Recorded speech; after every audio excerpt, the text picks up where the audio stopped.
नमस्कार विद्यार्थी मित्रांनो, आज आपण सोप्या आणि सगळ्यात इझी पद्धतीने फॉर्म मोबाईलवर कसा भरायचा होमगार्ड भरतीचा ते पाहूया. पहिल्यांदा आपण गुगलवर येऊन होमगार्ड असं सर्च करायचं आहे. त्यानंतर जी पहिली वेबसाईट येईल त्याला क्लिक करू.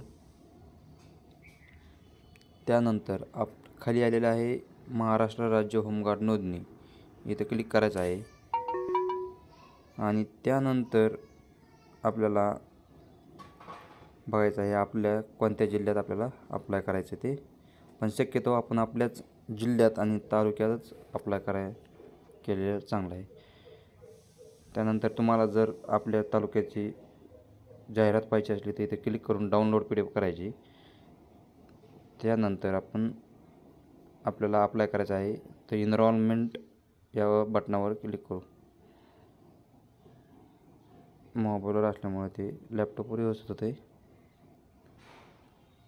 त्यानंतर ऑनलाईन एनरोलमेंट फॉर्म यावर क्लिक करू. त्यानंतर आपलं डिस्ट्रिक्ट, युनिट, झोन कोणत्या ह्याच्यात येतं ते, पोलीस स्टेशन कोणत्या आपण विभागाच्या पोलीस स्टेशनला येतो आहे ते सिलेक्ट करायचं आहे. त्यानंतर नाव, Aadhaar number, permanent address, email ID, birth of date, height, education, gender, mobile number हे सगळं आपलं व्यवस्थित भरून सेव्ह या बटनावर क्लिक करायचं आहे. त्यानंतर तुम्हाला आधार कार्ड आणि मोबाईल नंबर टाकायला OTP येईल. OTP हे करून सबमिट फॉर्म करायचा आहे.